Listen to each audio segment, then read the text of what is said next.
Bismillahirrahmanirrahim. Assalamualaikum warahmatullahi wabarakatuh.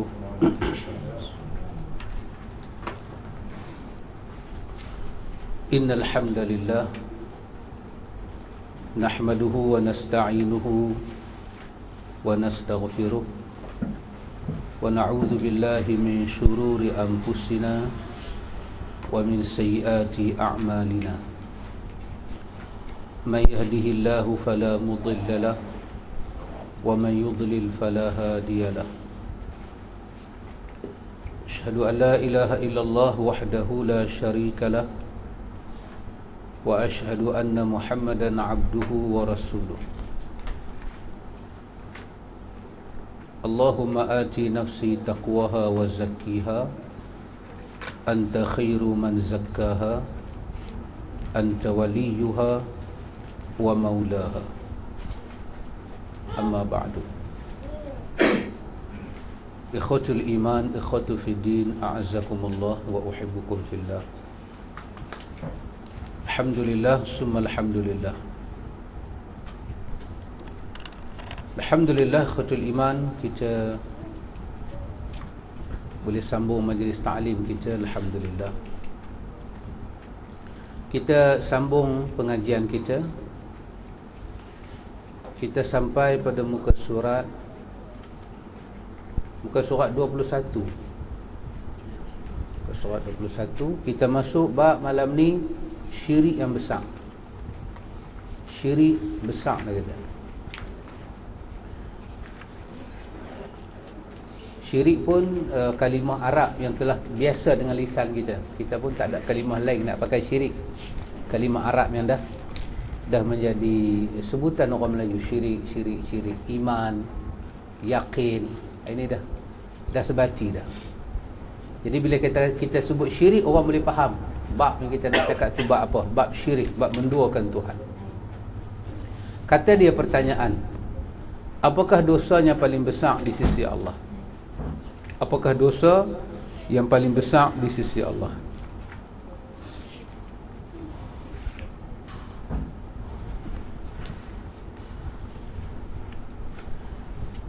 Jawapan, dosa yang paling besar adalah syirik kepada Allah.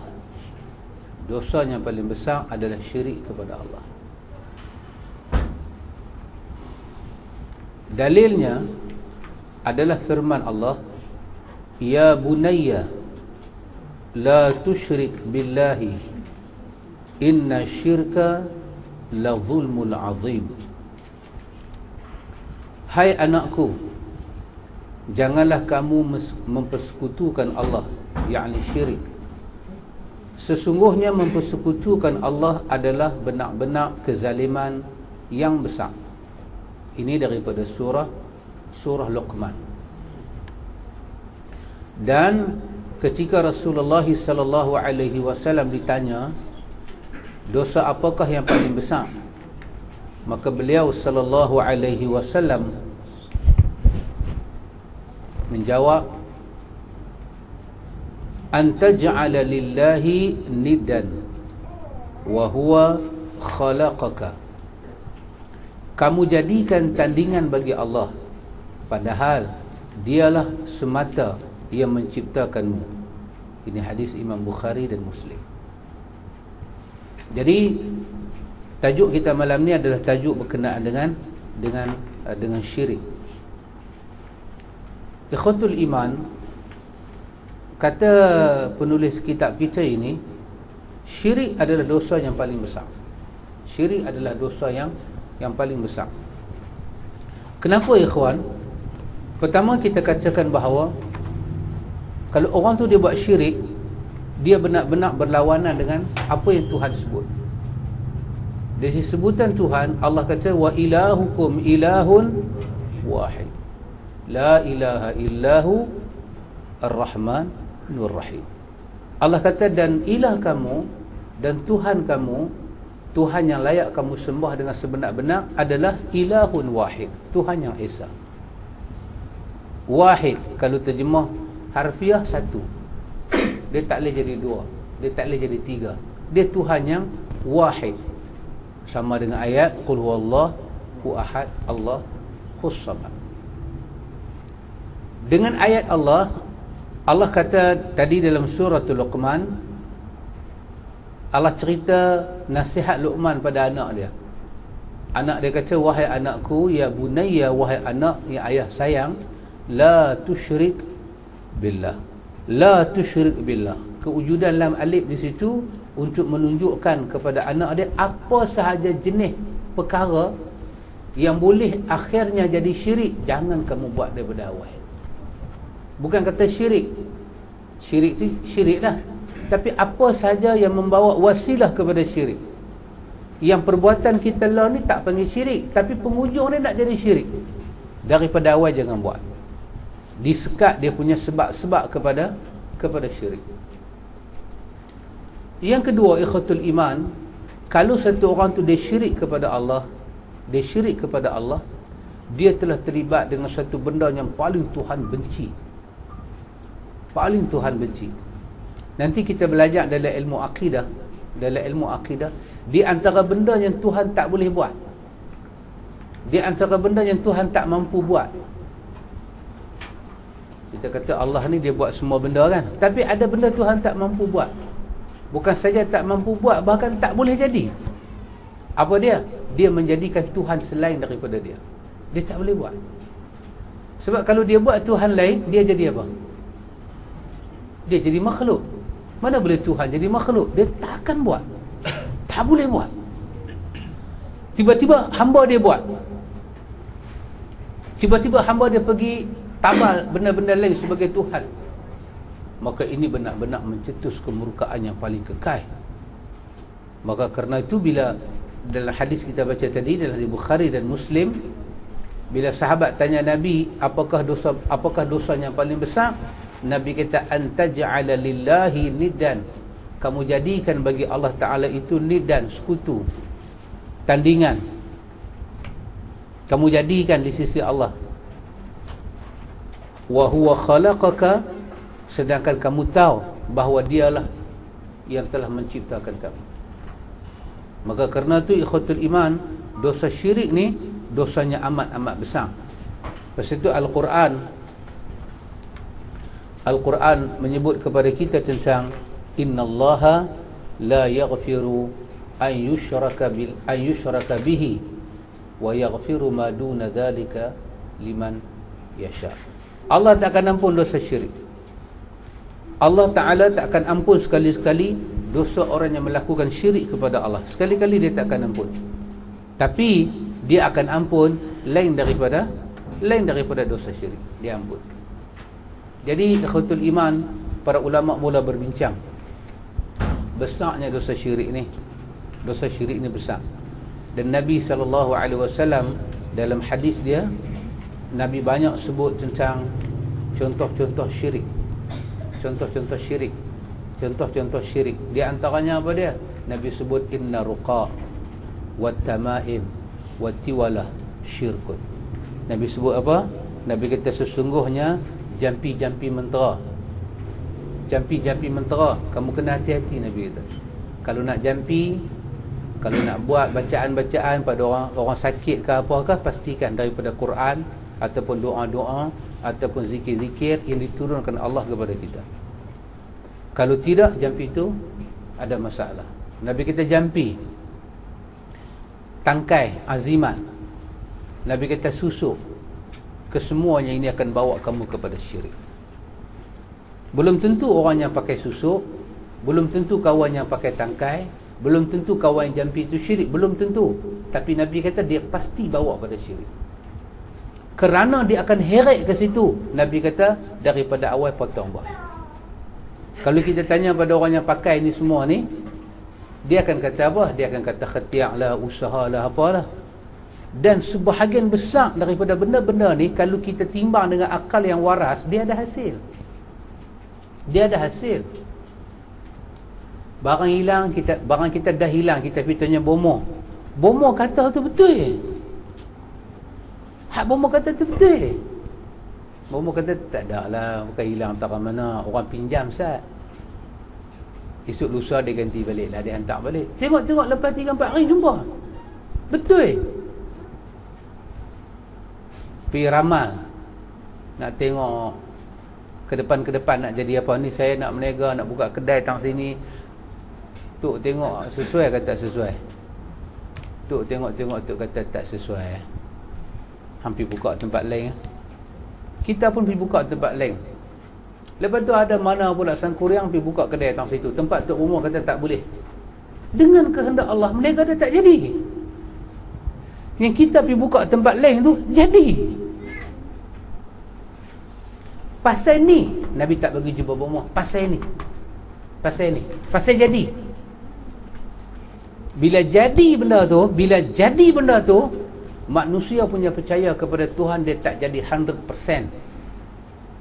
Dia akan jadi 99, 95 atau lebih kurang daripada tu, supaya keyakinan manusia tidak dinodai. Nabi kata, siapa jumpa sahaja kahin, bomo, siapa jumpa saja araf, tukang peramal, dia jumpa saja. Dia tak buat apa, dia pergi jumpa saja. Sengap saja, dia tak kata apa, pergi jumpa saja. Nabi kata 40 hari Tuhan tak terima sembahyang dia. Tak akan terima sembahyang dia. Kalau dia percaya, fasaddaqahu, dia percaya. Dia kata aku bukanlah nak percaya, tapi dia kata macam tu lah. Tapi bukanlah aku nak percaya, tapi lagu tu lah. Betul yang dia kata tu. Dia sebutlah apa pun perkataan yang kemudiannya kita boleh faham ayat tu percaya. Walaupun dia kata dulu aku bukan nak percaya, tapi dia kata jadi sungguh macam dia kata, percayalah tu. Walaupun ayat mula dia aku tak percaya, tapi kesudahan cerita bomo tu betul. Siapa yang macam ni, Nabi kata faqad kafara bima unzila ala Muhammad, dia kafir dengan apa yang Allah turunkan kepada Muhammad. Maksud apa dia? Dia telah menolak Muhammad. Dia tak percaya dengan syariat Muhammad. Dia percaya dengan kawan ni. Faqad kafara. Dia telah tolak apa yang Tuhan turunkan kepada Muhammad. Pasal apa? Belum tentu orang pergi jumpa bomo tu syirik. Belum tentu. Tapi jalan pergi jumpa, jalan nak ambil tahu benda ghaib ni, benda yang dah jadi, benda yang akan jadi, tentang takdir, tentang nasib, jalan tu boleh menjejaskan kemurnian percaya kita pada Allah 100%. Maka tauhid ni dia kena murni, semuanya daripada Allah. Maka siapa pergi jumpa man ata arafan aw kahinan fasa'alahu fasaddaqahu faqad kafara bima unzila ala Muhammad. Siapa jumpa Tok Bomo ni semua, dia pergi tanya satu soalan, Tok Bomo tu jawab, dia percaya apa yang Tok Bomo tu kata, dia telah pun kufur dengan apa yang Allah turunkan kepada Muhammad. Pasal apa ya kawan? Iman kena 100%. Tekan Mas Idayu kata cintaku padamu 100% dia kata 100%. 100%. Taklah kalau kita tahu bini kita sayang kita tak 100% macam mana? Dia lah duduk dengan kita, duduk sembang, hero tu handsome lah, awak kita ni metalik sangat kan? Kan kita malah naik angin. Dia kata hero tu nampak comel, awak aku ni apa? Belum tentu dia puji, dia syok kat kawan tu, betul tak? Tapi kita yang dengar macam mana? Walaupun tak cemburu, tapi tak syok. Allah, dia boleh terima semua keadaan. Syirik dia tak mahu. Jauhi. Abdullah bin Mas'ud balik ke rumah, tengok di tangkai, di tangan anak dia ada tangkai, bini dia bawa tangkai. Pasal apa? Orang Arab ni dia dah percaya bila bertukar musim, dia percaya macam-macam lah. Boleh sakit lah, boleh apa ke. Bini dia kata panggil satu perempuan yang pandai jampi-jampi. Lepas tu perempuan tu jampi-jampi, perempuan tu ikat satu tangkai di tangan supaya pertukaran musim tu tak bagi mudarat pada anak dia. Abdullah bin Mas'ud kata benda ni tak ada dalam apa yang Nabi Muhammad ajar. Dia potong lalu tu juga dan dia buang. Maka ulama kita, ulama akidah kita sepakat, bila kita tengok aja orang pakai tangkai, yang menjadi sunnah awal pada kita pergi potong tangkai dia, lempak bawah lah tu juga, tapi dengan banyak syarat lah. Kalau anak kita sendiri boleh lah. Kalau anak orang kita pergi potong, kita menegakkan tauhid. Tapi lepas tu kita nak kena, get ready lah.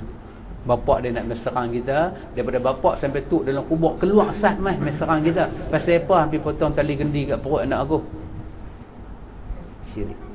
Tak mau. Tak mau. Sakit tak ke mana, jangan berubat sihir dengan sihir. Jangan panggil pencuri mai hamba perampok, sebab dia nanti rompak lagi teruk dah pencuri. Jangan mengubat sihir dengan sihir. Sihir pertama pergi, sihir kedua lekat kat kita. Nampak macam lega, dia lekat lagi teruk. Ubatlah sihir, ubatlah semua penyakit dengan ruqyah yang syar'iyah. Ruqyah maksud dia apa? Kita sebut zikrullah, kita sebut nama-nama Allah, kita sebut ayat-ayat Allah. Kita berulang, dia adalah ibadah. Dia rawat kita, dia repair jiwa kita, dia bagi tenang kat kita, dia bagi kita seronok, dia buat kepada kita benteng. Doa-doa yang Nabi ajak, apa Nabi ajak, semua kita buat. Benda-benda ni semua dia termasuk dalam bab syirik pada Allah. Tak mahu syirik. Syirik ni tak mahu. Kita menega, tak laku. Ada tak kemungkinan kedai kita kena sihir? Ada kemungkinan. Pasal apa? Kedai tu hujan lebat, orang pergi. Kedai kita tak hujan, orang tak mai. Kedai kita lebih sedap daripada kedai dia, orang tak mai. Kedai dia tu makan sup dia sama dengan ayat qolah masjid. Dia apa kata sup dia sedap, kita try, alamak ni macam ayat qolah ya. Tak rasa apa. Orang pergi. Kemungkinan tak kedai kita ni kena al-ain, kena buatan mata orang? Kemungkinan. Habis nak buat macam mana? Ruqyah. Ruqyah ni maksud dia apa? Pendengarkan pada kedai kita ayat-ayat Allah. Ruqyah dia dengan baca doa, ambil ayat semayang sunat 2 rakaat, tak ada tangan pada Allah, minta Allah tolong, lepas tu baca Quran sebanyak-banyak mungkin dalam kedai kita. Jangan pergi cari siapa-siapa nak angkat ubah. Kalau kita tahu di situ ada benda, korek benda tu, koyak-koyak, bakar lalu tu juga, bacakan ayat Quran pada benda tu, selesai. Itu yang ada dalam sunnah kita ni. Pasal tu ayatul kursi Nabi suruh kita baca, 3 qul Nabi suruh kita baca, beberapa ayat tertentu Nabi ajak kita baca. Ini semua benteng hidup kita. Dan doa-doa yang banyak yang doa ada. Kadang-kadang anak menangis, Nabi ajak baca apa, kita pergi berhenti satu tempat yang kita tak pernah berhenti, nak rehat sat, Nabi ajak doa dia. Kita sampai tempat tinggi, nak sebut apa, kita sampai wadi, lembah yang menurun ke bawah, nak kata apa, semua Nabi ajak dia, supaya kita selamat daripada syirik kepada Allah. Maka tajuk kita baca ni adalah tajuk kita tak dibenarkan buat syirik kepada Allah. Adapun orang yang telah dia terlibat dengan syirik lama-lama, dia nak minta ampun pada Allah, Allah ampun tak dia? Allah ampun. Allah ampun. Bahkan Firaun tu dia bagi peluang untuk minta ampun, sedangkan dosa besar dia apa? Dia mengaku dia Tuhan. Dibuka keampunan. Kalau ada dalam masyarakat kita tak duk mengaku sebagai Tuhan, pintu ampunan Tuhan buka ada dekat dia? Buka kalau dia nak minta ampun. Kecuali dia tak mau minta ampun, Allah akan terima. Selagi mana nyawa tak sampai kat sini, matahari tak terbit sebelah barat, Allah terima. Tapi kalau dia tak mau, tak akan diampun. Lebih-lebih takut dia buat syirik, dia tahu kata benda tu syirik, on the spot dia mati, maka tertutup pintu keampunan. Kalau dia tak tahu lain bab, dia tahu, maka jangan terlibat dengan benda dia semua. Pasal tu Nabi ajak kepada kita rawatan. Apa dia antara benda yang selalu ulama sunnah suruh kita ada dalam rumah, apa dia? Daun bidara. Saya bukan bomoh tau, saya habaq aja. Sekejap lagi main duduk depan pintu rumah saya, jahanam saya. Saya bukan bomoh, habaq. Apa yang ulama dulu habaq? Daun bidara. Daun bidara adalah ubat.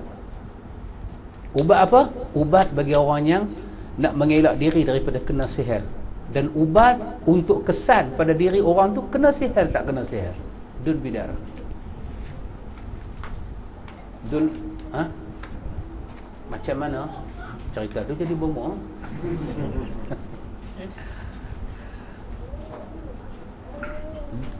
Ulama kata ambil daun bidara 7 helai, ketuk daun bidara tu batu dengan batu. Tak mau blend ni besi, dia mau batu. Maknanya kita ni pakai lesung lah, lesung ke apa tu, batu giling tu ke, batu dengan batu. Daun bidara duduk tengah-tengah, batu dengan batu duduk hentam dia. Dalam duk hentam tu jurus ayat sikit-sikit, kira-kira ayat tu banyak, nak minum ke, nak mandi ke. Lepas tu bacakan ayat Allah pada dia. Kalau nak minum, tapih lah. Kalau minum dengan daun tu tersekit mempuih pula. Tapih elok-elok. Baca ayat Quran, baca Fatihah, ayat kursi, 3 qul. Baca. Lepas tu buat minum, buat mandi. Kalau ada sihir dalam badan, nampak sihir tu. Minum-minum dia tanggap kepala 2-3 hari tak boleh bangkit, tu kira should be orang somewhere lah. Makan-makan lagu dia memang loya nak muntah, should be orang somewhere lah. Tiba-tiba makan-makan jadi Superman, terbang satu rumah. Memang wrong lah. Memang wrong lah. Bukan somewhere dah, wrong betul-betul. Everywhere dah jadi wrong. Kalau tak rasa tak mujarah, ulang lagi. Pasal tu ruqyah, dia memerlukan apa yang Quran sebut, ya ayyuhalladzina amanu ista'inu bis-sabri was-salah. Dia berbeza dengan sihir. Sihir ni tak payah sabar dan tak payah minta tolong pada Allah. Dia jadi on the spot pasal dia sihir, silap mata. Kena sabar, minta tolong pada Allah, keyakinan hati kita kuat pada Allah, dan kita kena tahu yang kita duk baca ni ayat-ayat Allah. Kita duk baca ni ayat-ayat Allah. Bukan kata kecil-kecil. Tak ada makhluk yang jahat-jahat ni, kita baca ayat Allah ni, dia boleh bertahan. Tak ada. Kalau dia buat juga macam bertahan, dia berlakon di depan kita. Ini ayat Tuhan. Tuhan yang buat langit dan bumi. Tuhan yang mengizinkan udara bertebaran di atas muka bumi dia ni. Tuhan yang menumbuhkan biji-bijiran daripada perut bumi naik ke atas. Tuhan cukup berkuasa.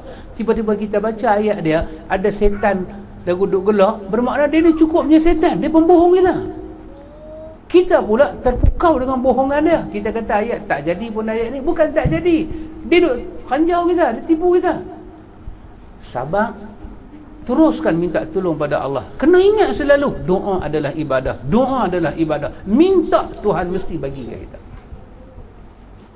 Lagi satu, para ulama salafus salih suka kata apa dia? Minyak zaitun. Minyak zaitun. Orang tua dia panggil apa? Minyak celak orang tua panggil. Tapi orang tua dia campur minyak dengan apa? Jintan hitam kan. Kita ambil minyak zaitun. Ambil minyak zaitun, bacakan ayat kursi, bacakan 3 qul, bacakan suratul Fatihah. Kalau kita rasa orang tu ada kacau apa-apa, sapukan ke badan dia minyak tu. Kalau itu macamnya bersilat dengan kita, maknanya ada tetamu yang tak diundang. Apa kita nak buat? Baca ayat Quran sampai dia meninggalkan tempat itu. Sabar. Kena sabar. Pasal tu kena sabar. Iyyaka na'budu wa iyyaka nasta'in. Lagi satu apa dia? Habbatus sauda. Pasal apa kita makan habbatus sauda? Pasal bau badan kita ni, bila kita makan habbatus sauda, bau badan kita dia tak suka. Bau badan kita tak suka. Macam kawan duk isap okok kan, kita tak apa suka bau tu. Maka kawan-kawan kita balik sana pun, dia tak suka bau habbatus sauda tu. Kita makan habbatus sauda. Bismillah, wirid. Di samping Nabi kata dia satu daripada cara kita berubat. Dia bagi panas badan kita. Kita makan, dia tak suka. Lagi satu apa dia? Quran sebut sendiri, madu. Bukan madu 3. Madu tu ada masalah lah. Ni madu asal. Makan. Dia bagi kuat pada kita. Ibnu Qayyim kata apa dia? Kalau badan kita kuat, hati kita kuat. Kalau badan kita lemah, jiwa kita pun lemah.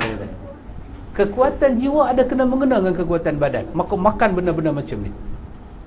Nabi suruh makan benda barakah. Apa dia barakah? Nabi sebut dalam hadis, susu barakah. Susu barakah. Makan, bismillah makan. Susu lembu ke, susu kambing ke, Nabi kata barakah. Diperah-perah dimakan, dia barakah. Adapun susu tin tu dia bukan barakah, itu kencing manis. Itu lain bah. Boleh makan tapi kencing manis lah. Susu daripada perut binatang ni, Nabi kata barakah. Makan, bismillah. Nabi kata apa barakah? Dalam hadis Muslim, Nabi kata apa? Kurma. Kurma tu ditanam di Madinah, dan dalam kawasan Madinah tu pula dia ditanam di kawasan berbatu hitam. Nabi kata cukup barakah kurma lagu tu. Yang kita dah panggil kurma Nabi ni, ajwah. Nabi kata siapa boleh makan kurma macam ni pagi-pagi 7 biji, Nabi kata racun dan sihir dia tak kena. Makan wirid hari-hari. Bagi pagi perut kosong, gosok gigi dan semayang apa asal selera, ambil kurma 7 biji makan.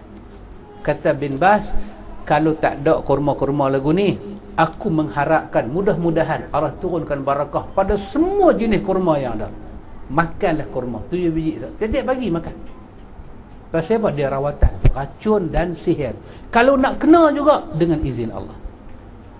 Kena juga. Allah saja mau kita kena. Dia nak pilih kita kena musibah, dia nak kita rawat dengan rawatan. Syirik tak boleh buat. Maka pasal tu kekuatan akidah ni perlu. Sebelum kita sakit, sebelum kita kena uji, kita kena tahu kelebihan kena uji. Kenapa Allah uji kita? Pasal apa Tuhan lambat bantu kita? Kita rasa dia lambat bantu kita. Pasal apa dia suruh kita baca doa? Kafarah dosanya akan kita dapat dengan kita diuji ni macam mana? Semua ni kena ambil tahu sebelum kita diuji. Sebab bila kita dah uji, kita dah tak ada masa nak ambil tahu benda ni. Kita duk fikir nak sihat lah. Kita duk fikir nak jadi baik lah. Masa tu orang kata ni, orang kata kalau orang kata nah, telan lah ni batu apa, kita boleh telan. Pasal apa? Desperate. Quran kata apa? Wa balawnahum bil hasanati was sayyiati la'allahum yarji'un. Kami uji mereka, kami timpakan kepada mereka ujian dengan apa? Bil hasanat, dengan benda baik. Kami bagi pada mereka rezeki, mereka terlupa, kami uji mereka. Kami bagi mereka dengan keburukan, mereka maki kami, mereka terlupa, kami uji mereka. Kami nak apa?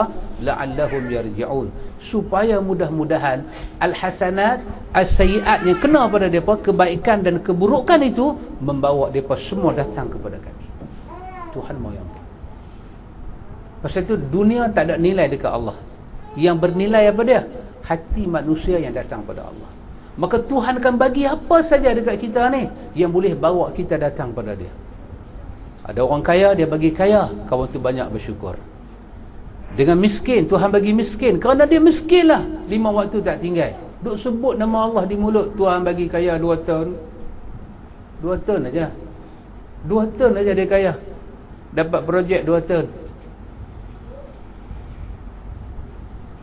Nak macam kawan kita kan, dia masuk dalam gua, bawa balik harta macam mana. Dia masuk dalam gua, dia pergi duduk atas pokok, dia tengok dia tu duduk jampi gua tu, batu naik. Dia pun tulis apa nak buka nak tutup, bawa balik sekotak, balik sekotak, simpan dalam lantai rumah dia. Angkat selok getah naik atas dada tu, jalan belai dah. Jalan belai dah. Kaya. Tengok, kekayaan boleh mengubah manusia. Ada kekayaan buat manusia jadi tawaduk. Ada. Banyak orang kaya pakai kain pelekat aja, baju pun tak iron. Kita punya dia tengok pakcik ni cari kotak ke? Bukan dia cari kotak, dia buka kilang kotak. Kaya. Tawaduk. Miskin sombong pun ada. Semua tu kata Allah, la'allahum yarji'un. Kami mau mereka datang dan tunduk pada kami. La'allahum yatadarra'un. Baik, anda tengok kat sini, dia kata dosa paling besar adalah dosa syirik kepada Allah. Pertanyaan yang kedua, apakah syirik besar itu? Syirik ni apa dia? Jawapan, syirik adalah beribadah kepada selain Allah, seperti menyuruh atau berdoa kepada selain Allah, mencari keberkatan daripada orang yang mati, atau minta tolong kepada yang hidup tapi dia tidak hadir, tidak mendengar. Syirik, pasal kita pun tahu syirik tu apa kan. Kita kata senang, syirik ni maksud dia manusia beribadat bukan pada Tuhan. Ibadat, sekurang-kurang ibadat apa dia? Doa. Doa adalah ibadat, Nabi sebut kan. Maka dia berdoa bukan pada Allah. Dia pergi doa dekat kubur. Memang dia pergi atas kubur tu, dia berdoa pada Allah untuk orang mati. Tapi dia bukan doa ke Allah untuk orang mati, dia duk minta dekat orang mati supaya tolong dia. Syirik. Pasal apa? Pasal Allah kata, ud'uni, minta kat aku. Dia buat syirik. Dia mengalihkan ibadat itu pada benda lain. Banyaklah ibadat hati ada, ibadat lisan ada, ibadat tubuh badan apa dia, rokok, sujud ni semua ibadat lisan, ibadat tubuh badan. Ibadat lisan menyeru, meminta, ibadat hati mengharapkan sesuatu dengan penuh harapan mesti kepada Allah. Tapi hati dia tak harap pada Tuhan. Duduk pergi harap kat keramat, duduk pergi harap tang situ, duduk pergi harap tang sini, maka hati dia ni tak murni tauhid pada Allah. Tak murni tauhid pada Allah. Dia kata Allah Ta'ala berfirman, wa'budullah wa la tusyriku bihi syai'a. Beribadahlah kepada Allah dan jangan kamu persekutukannya dengan sesuatu apapun. Tuhan tak mau ada siapa duduk sebelah dia. Dia tak mau ada siapa duduk sebelah dia. Dia tak mau kita panggil nama lain daripada nama dia. Dia tak mau siapa-siapa. Dia mau kita dengan dia direct. Dia mau kita dengan dia. Pasal tu dia suruh kita minta, dia nak bagi. Dia kata ud'uni astajib. Bacaan dia astajib.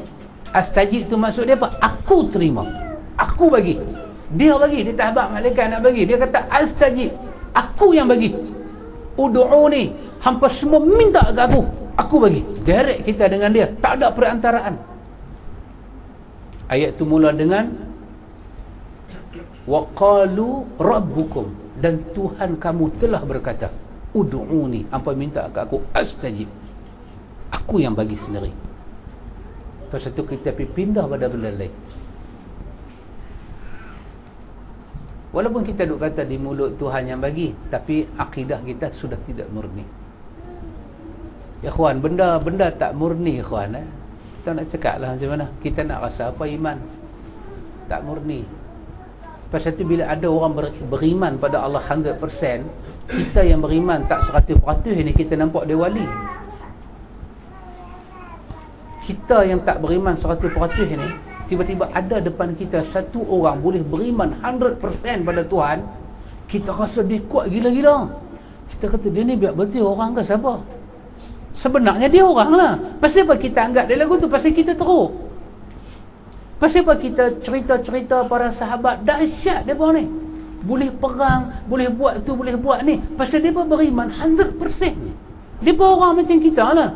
Pasal apa mai kat kita tak boleh? Pasal kita tak buat 100%. Yakin tu dia tak mai. Pasal apa? Tak tahu banyak pasal kot. Satu mungkin fakta ilmu, fakta tarbiyah, kekuatan kita tak ada, environment kita, bi'ah kita bukan bi'ah yang baik. Yang kita tengok, yang kita dengar, macam-macam dia jadi kacau bilau. Kita pun dah biasa tak belajar sungguh-sungguh, tiba-tiba ada orang belajar sungguh-sungguh. Kita lagu nak tanya, bagi makan beras apa ni?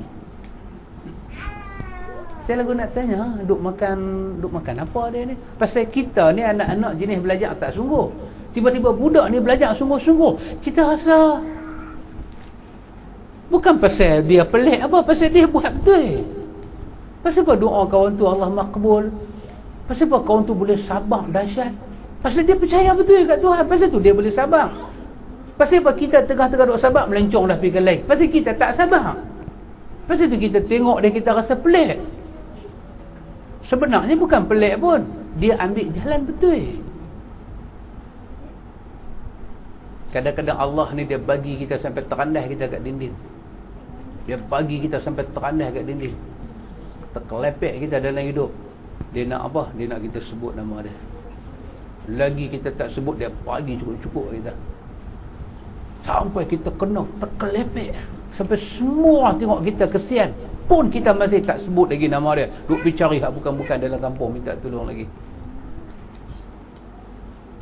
Sekali dia bagi terandah betul-betul, tak boleh pergi mana dah terkelepok dah.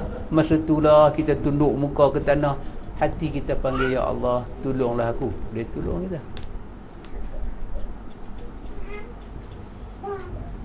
Tahu kita dah kahwin lama ke ada yang baru kahwin?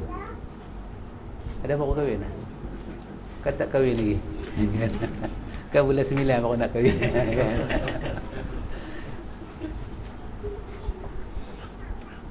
Macam umur kita lah pakcik kan. Macam umur kita. Kita mula-mula kahwin kan, bini kita panggil kat kita abang, dia syok lain macam. Tambah cara kita kahwin kan, orang kampung tak tengok muka dia, dia tak tengok muka kita kan, tak tahu cuah kita kahwin aja. First time dia panggil kita abang, kita jalan dengan tangan.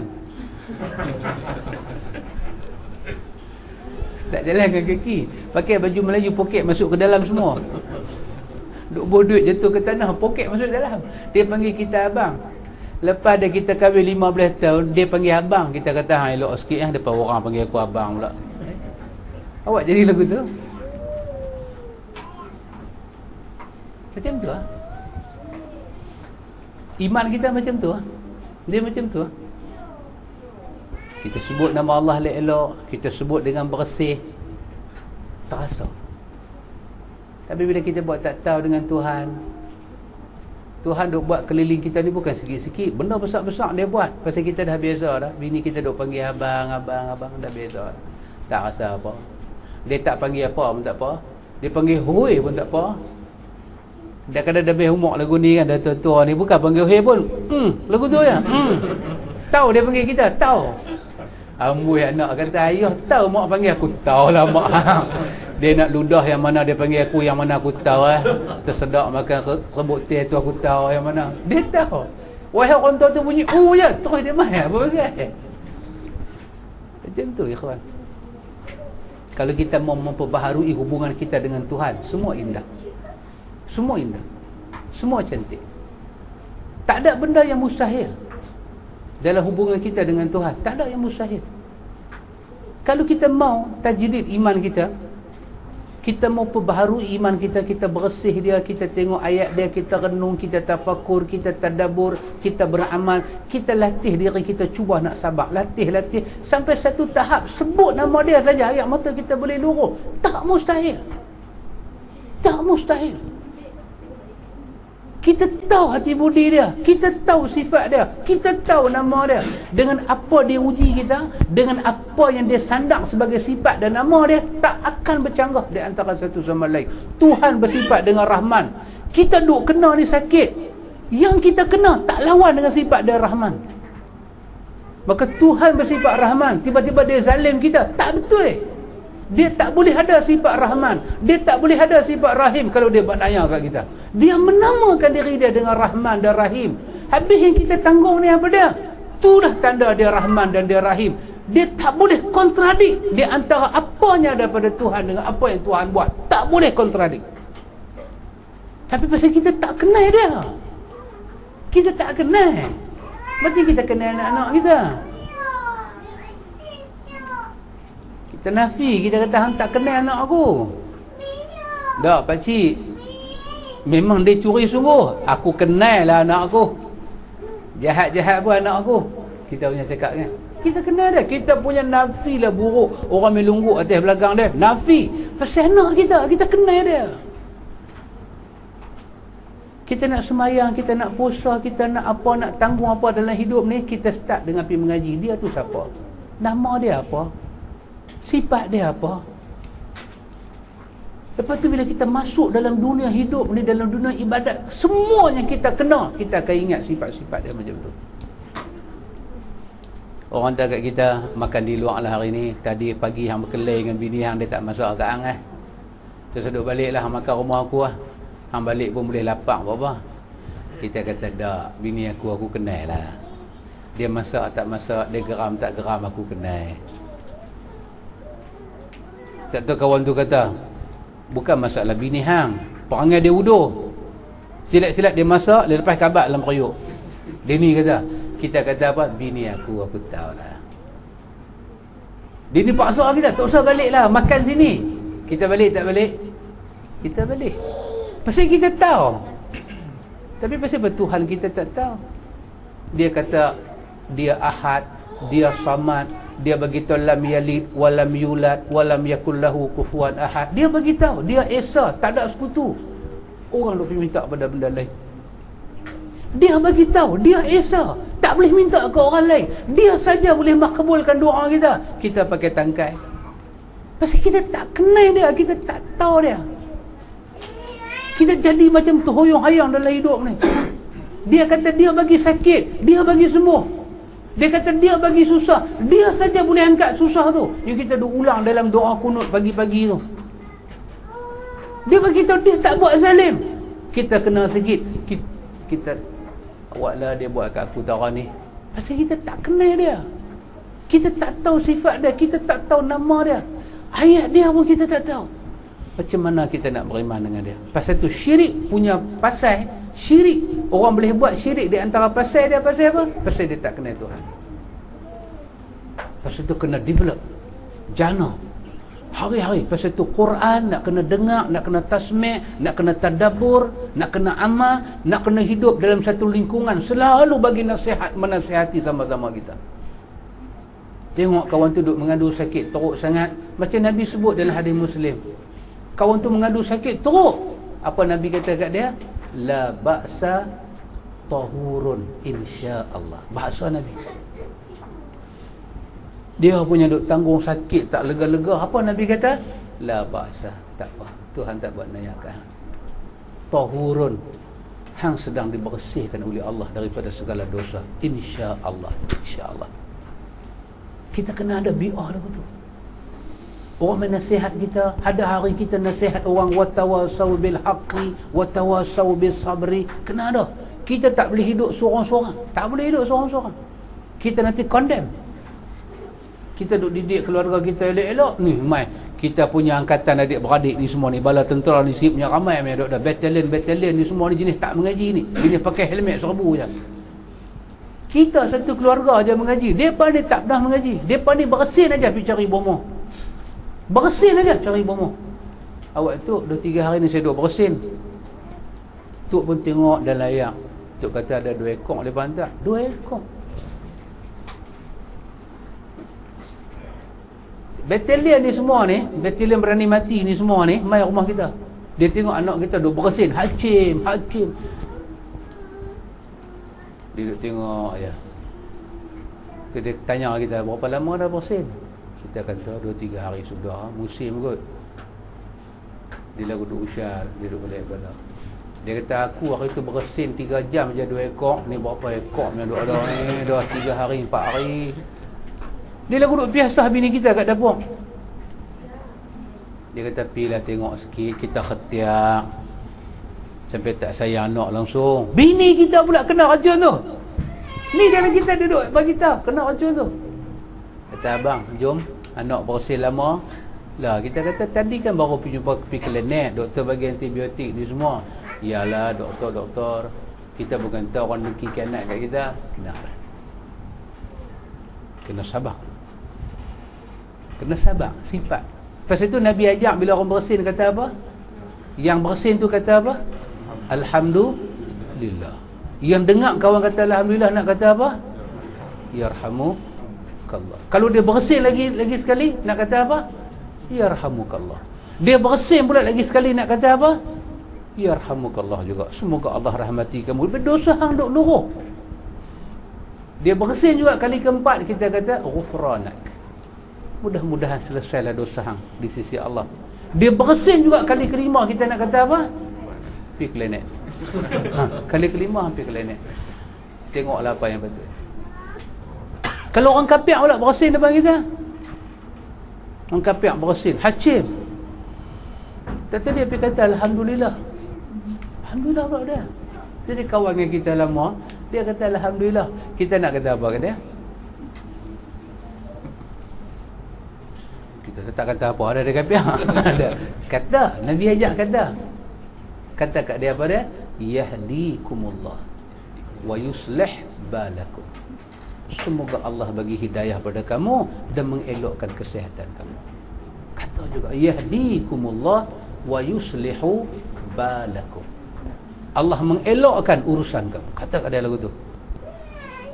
Pasal apa ya kawan? Pasal mulut kita ni kena selalu sebut pasal Allah. Dia jaga alam, dia jaga kita, sihat kita, susah kita, dia jaga. Kena sebut nama dia. Nak naik kereta tak tahu nak baca doa apa? Bismillah. Sekurang-kurang. Duk kena remind diri kita ni, duk bagi tahu Allah ada kuasa. Pasal tu kita duk sembahyang semua duk Allahu Akbar, Allahu. Bagi tahu basuh hati kita cukup-cukup. Ini urusan Allah. Sampai hati kita boleh rasa. Bukan setahun, bukan 2 tahun, kadang-kadang besok kita nak mati, hari ni baru kita rasa manisnya kita beribadat 30-40 tahun silam. Baik, tengok dia kata apa kita, ikhwan. Dan Nabi SAW bersabda, akbarul kabair al-isyraku billah. Dosa terbesar dari yang paling besar adalah buat syirik kepada Allah. Hadis ini hadis Bukhari. Hadis tu Nabi sambungkan 3 benda. Nabi kata apa? Dosa yang di sini dia kata akbarul kabair. Akbar besar, al-kabair besar di antara yang besar ni. Dia besar di tengah-tengah yang besar. Dosa besar satu, tapi dosa yang besar di antara dosa besar-besar, dia paling besar apa dia? Syirik. Syirik ni cukup besar punya dosa. Lepas tu Nabi kata apa dia? Yang kedua, uququl walidain, derhaka mak bapak. Yang ketiga Nabi kata apa? Syahadatu zur, kesaksian bohong. Bagi satu saksi bohong. Maka ini semua Nabi kata daripada dosa besar. Pertanyaan yang ketiga, apakah syirik itu ada di kalangan umat Islam saat ni? Syirik itu ada lagi ke? Kan kita duk baca benda-benda yang tak ada dah. Syirik itu ada lagi ke? Dia tanya. Jawapan, ya ada. Syirik ni duk ada lagi. Quran sebut pada kita, wa ma yu'minu aktsaruhum billahi illa wa hum musyrikun. Allah kata ada sebahagian besar dari mereka tak beriman pada Allah, melainkan dalam keadaan mempersekutukan Allah dengan sembahan-sembahan lain. Allah kata banyak penduduk bumi ni tak beriman dengan Tuhan.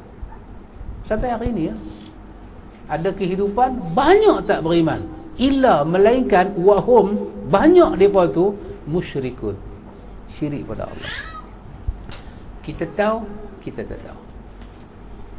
Tapi kalau kita Tuhan bagi pengalaman-pengalaman pada kita, kita lagu duduk berjalan tengok dunia ni, kita nanti golek kepala. Sebenar-benarnya betul ayat ni. Sebenar-benarnya betul ayat ni.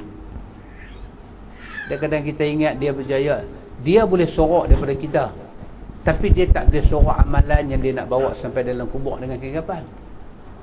Dia dengan Tuhan, dia boleh sorok daripada semua orang, dia boleh bagi alasan dekat semua orang, saya macam ni, saya lagu ni, tapi betul-betul hak dia buat tu apa, dia tahu. Dia tahu fitrah dia tak boleh lawan. Kan dulu dalam Malaysia kita pernah tengok kan, orang nak masuk pilihan raya pakai bomo sampai kena katam. Pernah tak dengar cerita ni? Kan saya dengar seorang-seorang. Saya dengar dah. Bomo kan? Pasal apa? Bukan pasal menega. Pasal apa? Pasal pilihan raya. Kita duk ingat dia berjaya tu cantik elok dah. Dia ni pandai kempen manifesto ke apa? Dah orangnya. Dia boleh sorok lah daripada kita. Dia boleh sorok lah daripada kita. Dia sorok daripada kita dengan Tuhan. Dengan Tuhan dia nak sorok apa? Maka ayat ni kata betul, wa ma yu'minu aktsaruhum billah, dan tidaklah beriman kebanyakan daripada mereka kepada Allah, illa wa hum musyrikun, melainkan kebanyakan manusia ni dia suka buat syirik pada Allah. Pasal syirik ni dia cepat, dia very instant, dia very fast. Apa Melayu bagi apa faster? Cepat juga kan? Cepat. Lupa dah. Melayu ni saya gagap sikit. Dia cepat. Jumpa bomo selesai. Jumpa. Pasal tu dalam pilihan raya orang suka cari pengundi hantu. Dia tak mencari orang. Dia sukanya hantu tu. Orang duk ada, dia tak mau. Dia rasa lambat. Suruh orang mengundi lambat, nak menang pakai hantu lah senang. Menang. Pakai hantu menang lah. Bagi apa kat hantu? Pengundi hantu tak makan darah, dia mau IC lah. Bagi IC kat hantu-hantu ni, semua hantu pergi pilihan raya. Pasal tu duk jadi pemimpin berhantu. Pasal apa? Yang pangkal dia hantu. Betul ya kawan, kebanyakan. Saya pun cuma ada sikit ya pengalaman-pengalaman macam ni. Kita tengok, kita kata berjaya, Alhamdulillah. Di sebalik takbir kejayaan tu, kita picit day, kita tengok. Kita tak kata apa, cuma tengok aja, ya Allah. Macam ni kah manusia cari rezeki dalam dunia? Macam ni kah? Antum tengok zahir, tak ada apa-apa. Tengok zahir, tak ada apa-apa.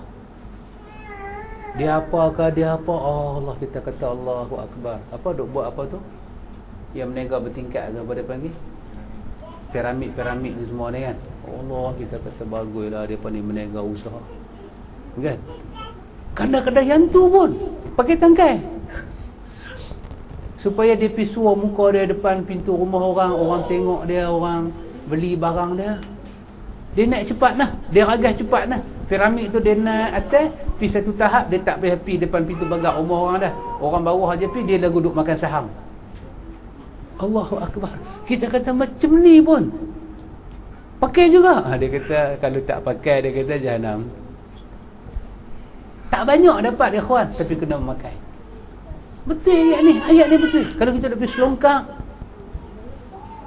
zaman dulu tak ada botok-botok ni semua, tak ada zaman dulu. Nak bagi cantik macam mana?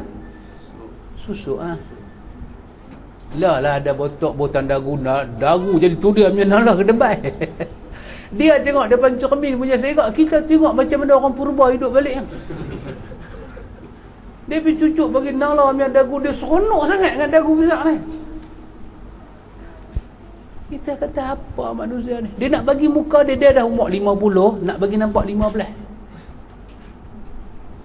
Dia lawan takdir, dia lawan fitrah, dia lawan. Dia tak mau. Dia tak mau pipi jadi kendok, mata ni dah jadi kalang kabut ni semua ni. Tak mau. Do something. Dulu pakai botok, lah ni pakai botok. Dulu pakai susuk. Nak pakai susuk, nak boh macam mana? Tok Bomo nak boh macam mana? Jampi serapa. Jampi tu panggil siapa? Lain daripada Allah. Betul? Pisamah tak boleh makan, tebu hitam tak boleh makan, ustaz hitam tak boleh dengar. Pasal tu semua susuk je tu. Atuk dia tak main kuliah kita, boleh pakai susuk. Dia hitam-hitam dia tak boleh. Allah, otak dia betul.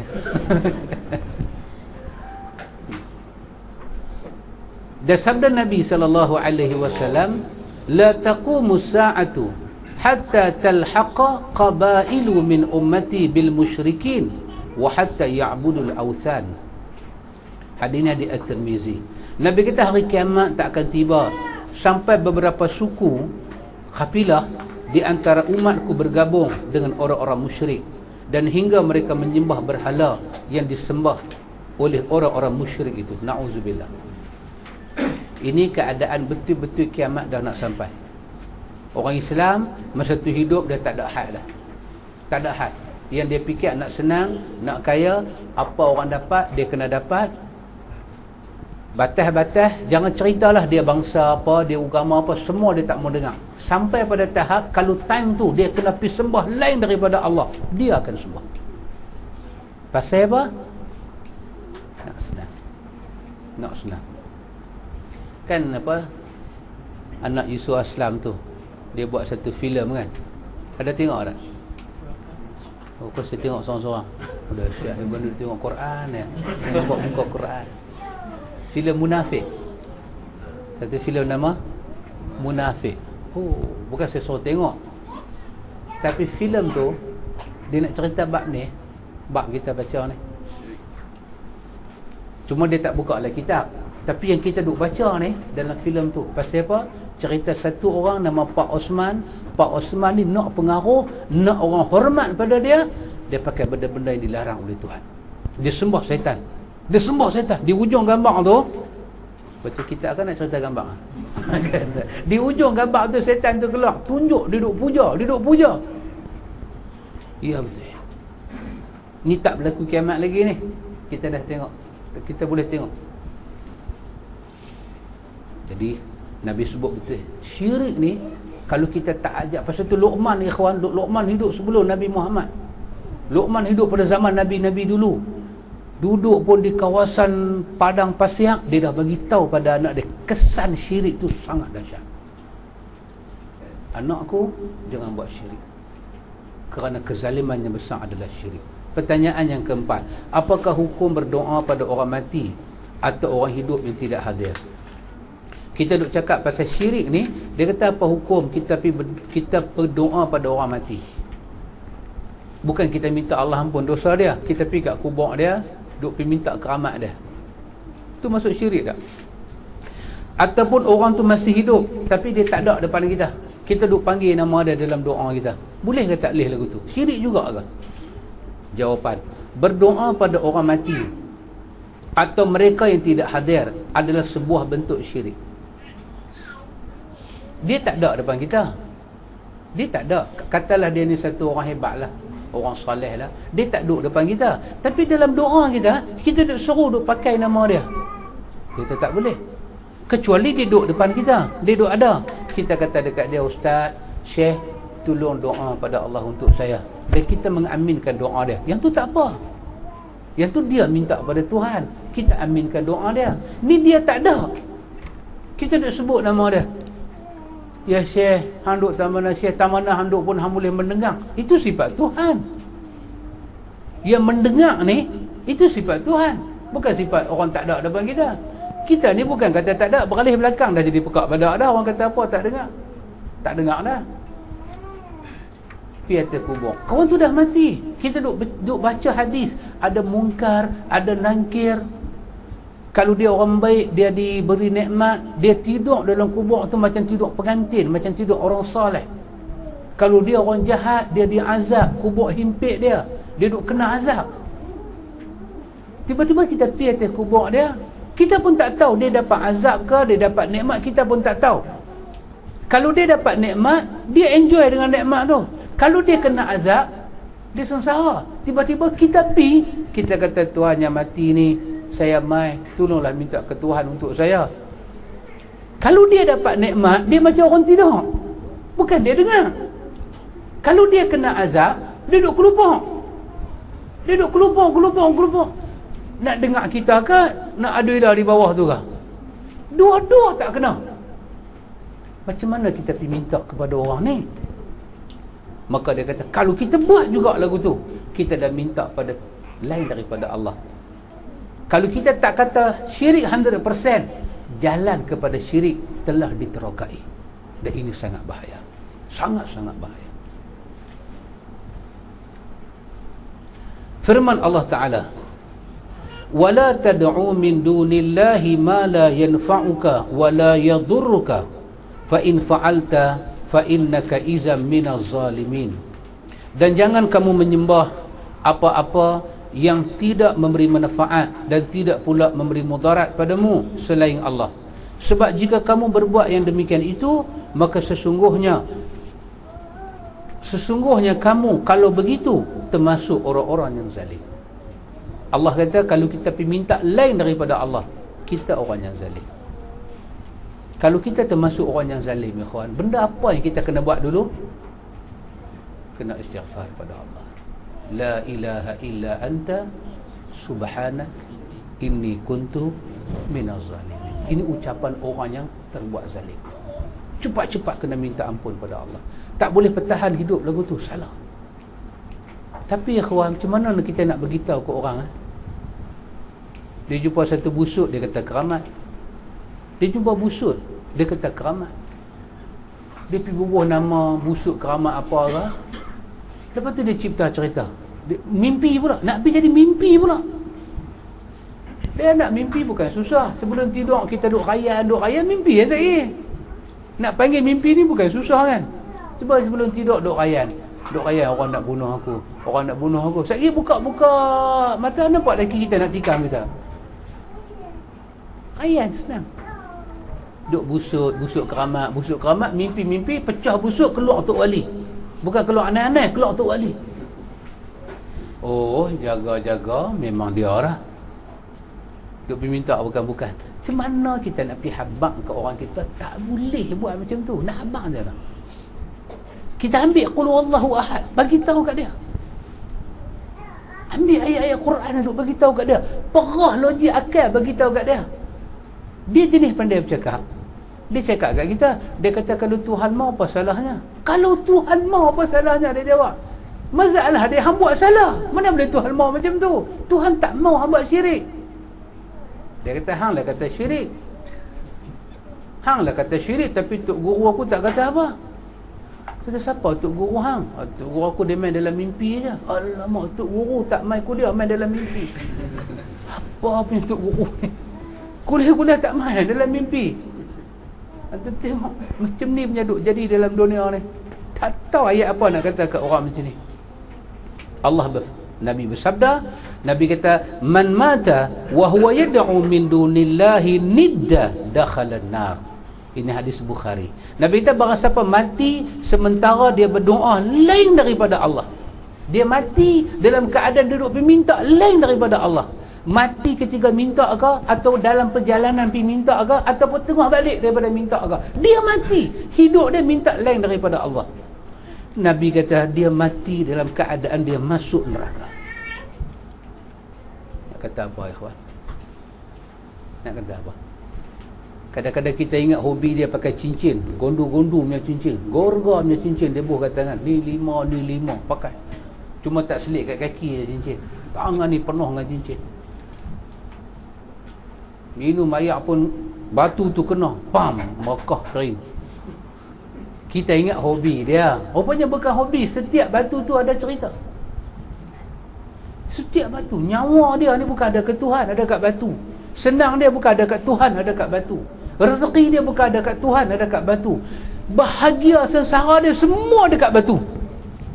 Last sekali dia kena batu karang. Batu masuk dalam perut dia. Punya batunya kawan ni. Han nak kata apa kat dia? Apa dia jawab kat kita? Dia kata, Tuhan kalau nak bagi, siapa boleh halang? Dia punya ayat lagu tu. Memang betul ayat dia lagu tu. Tapi hang pakai batu tu pasal apa? Pasal apa hang nak pakai benda ni semua? Kalau benda ni semua ada lah. Saya ingat kalimah syahid tak ada lah. Kalimah syahid lah. Nabi duduk di mana ikhwan?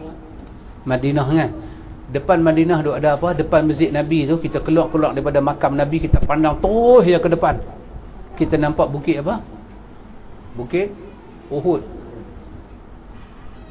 Nabi habaq kat sahabat, hampa pitarah batu Uhud tu seorang sikit buat batu cincin. Lepas tu kita perang Uhud, insya-Allah. Depa balik lembin pun kita kebai. Tak kalah Nabi dalam perang Uhud. Tak ada, mati. Fitrah manusia kena pukul sakit. Kena pukul sakit. Bila tua tak larat, fitrah manusia. Ni bila tua pelan larat, pelan kuat. Ni bukan tua. Ni apa ni? Yang kuat ni siapa dia? Orang muda lah kan. Kita pelan tua 40, 45, 50, 55, 60. Kita pelan condemn lah. Kita duk pakai telefon kerak, bateri pelan habis. Ni pelan pakai bateri, pakai telefon, bateri pelan banyak.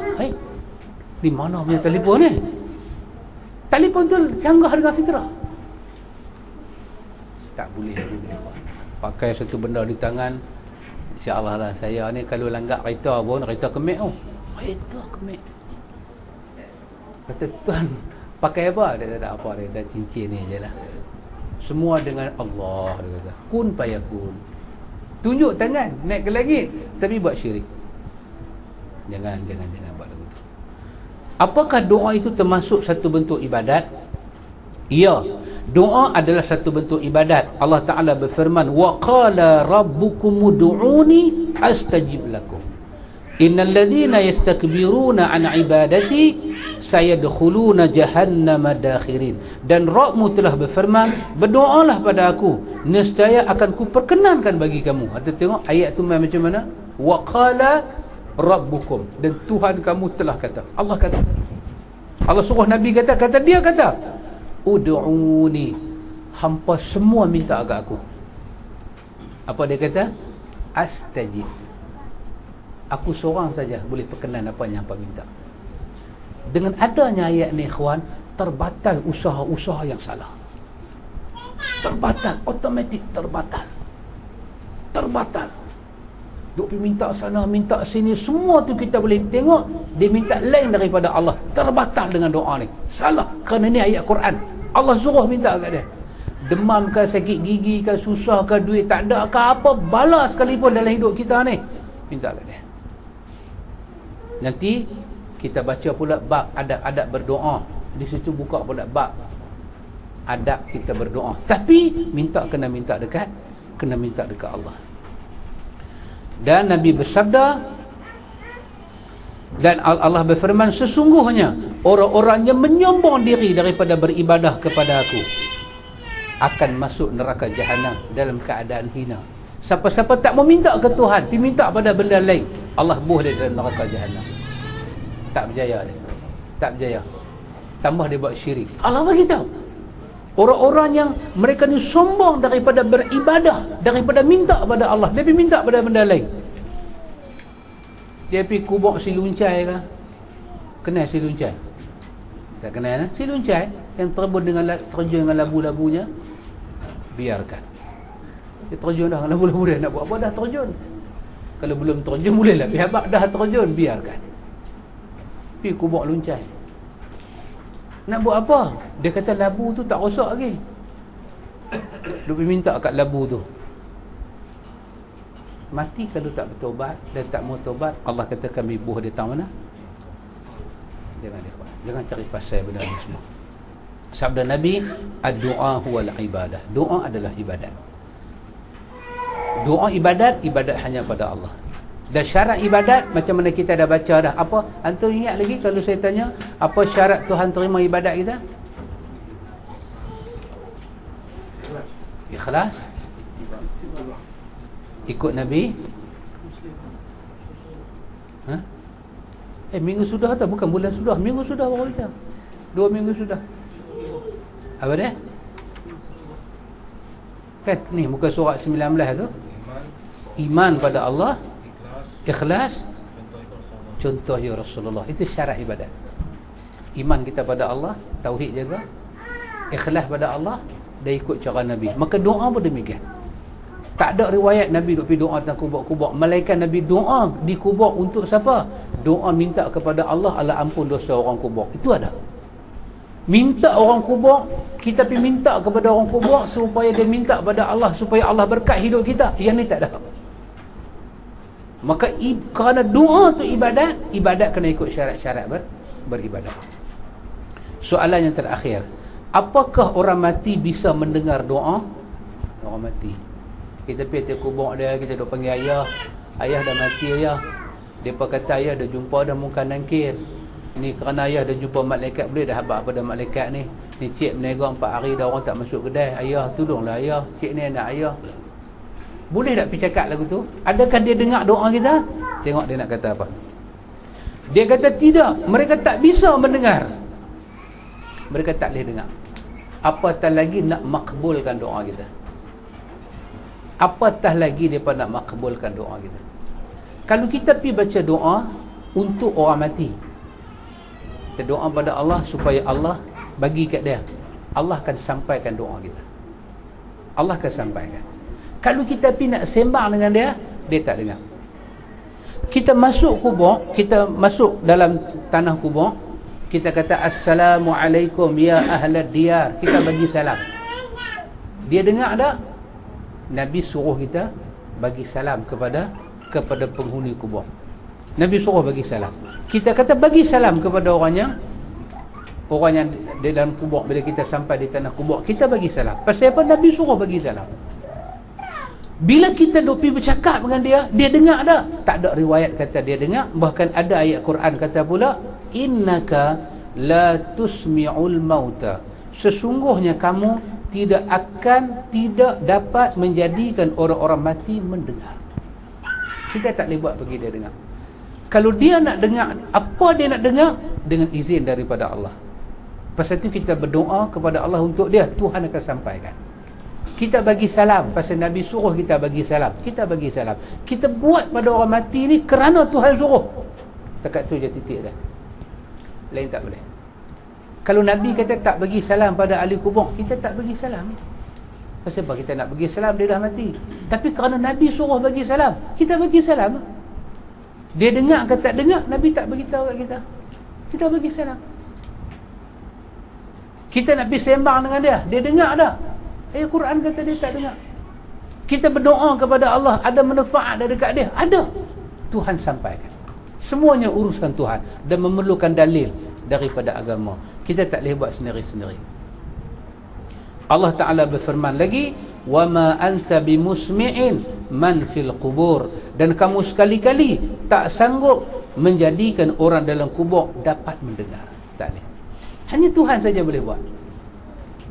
Maka kita kata kalau kita bagi salam, ahli kubur dengar.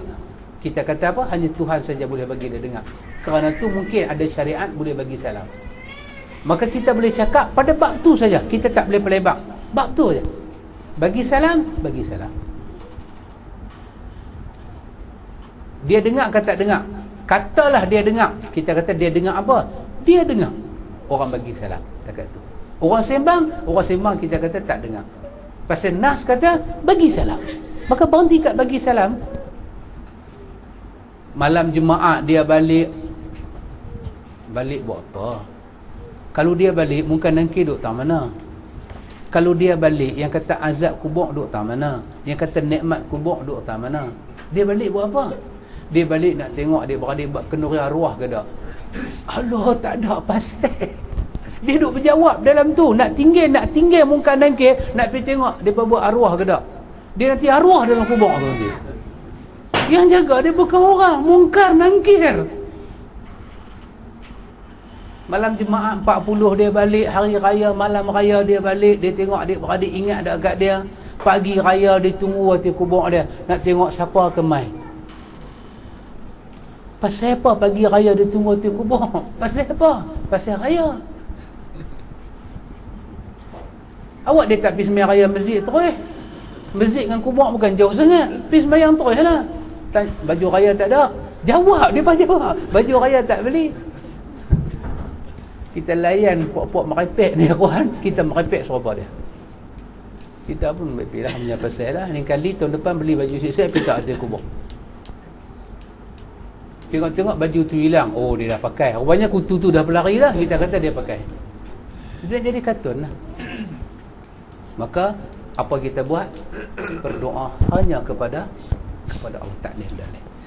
Jangan siapa-siapa mengalihkan perhatian kita dan mata hati kita daripada beribadah kepada Allah kepada benda lain.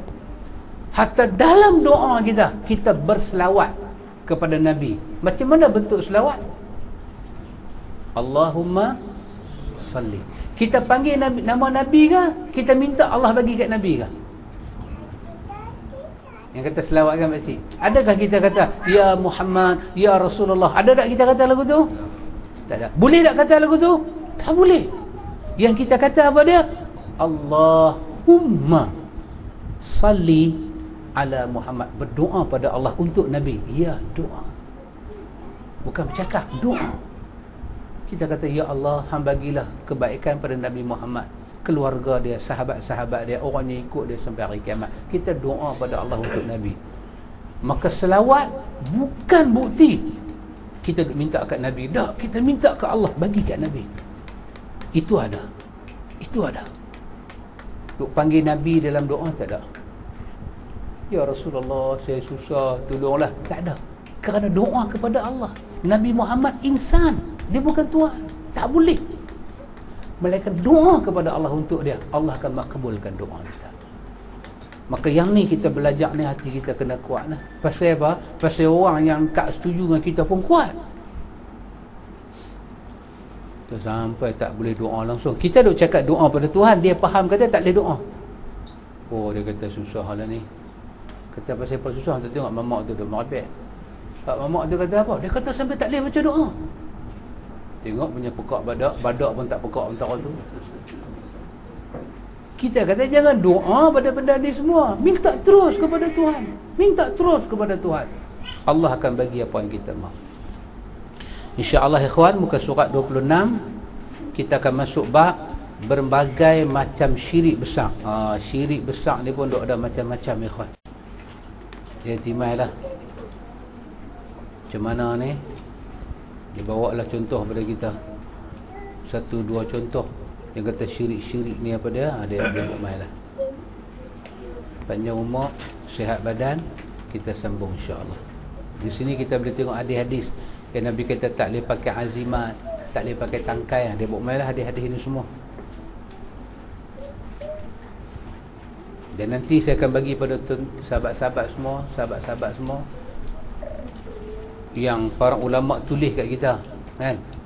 Kalau demam nak buat apa, kalau rasa badan sakit nak baca apa, semua daripada Nabi. Semua daripada Nabi. Lagi sekali punya kuliah saya bagi. Untuk kita, bukan bomoh tau. Jangan duk main rumah tu cerita apa tak mau dengar. Jangan. Telefon kata ustaz ni sakit gigi.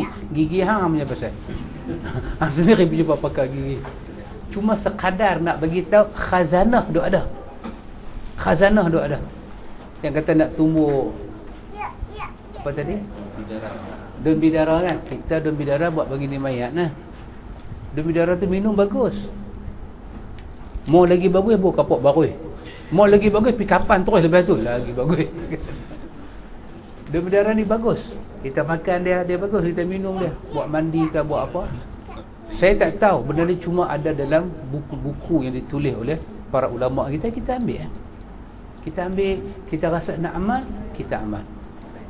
Syirik kita jangan buat. Syirik kalau kita nak berbekam. Nanti kita jumpa dalam hadis Nabi habaq tarikh berbekam. Berbekam ni bukan tiap-tiap minggu, bukan tiap-tiap bulan. Bukan rasa nak bekam, pergi bekam. Ada time dia. Dan Nabi habaq hari apa jangan bekam. Dia habaq dalam hadis. Dan kes-kes macam mana boleh berbekam? Dicerita dalam hadis. Orang kena sihir, boleh bekam tak? Boleh bekam. Dan nanti keluar tu apa? Nanti keluar. Ada dicerita. Dan orang kena ain. Ain ni maksudnya apa? Kena teguk mata ni. Dia jegir kita satu macam, kita jadi kuyu je depan dia. Balik-balik demam. Orang panggil ain. Mata jahat. Macam mana nak berubat? Nak ambil penyapu pukul dia ke? Nak ambil apa cabai kering? Bakar cabai kering pulai hati kepala dia? Nak buat apa? Al-ain. Kena ain. Ain ni wujud dalam hadis. Nabi ajak baca doa. Budak-budak duk kena tegak ni. Nak baca apa? Nabi ajak. Budak-budak menangis kuat. Nak baca apa? Ada dalam hadis. Ada dalam hadis. Dan kita kena jumpa benda ni. Kita kena tahu. Pasal apa? Kalau kita tak tahu, kita cari alternatif lain berubat. Benda ni benda yang basic orang Islam kena tahu. InsyaAllah panjang umur saya akan bagi ya. Panjang umur, sihat badan, kita jumpa. Saya bagi insyaAllah. Wallahu a'lam. Subhanakallahumma wa bihamdika asyhadu an la ilaha illa anta astaghfiruka wa atubu ilaik.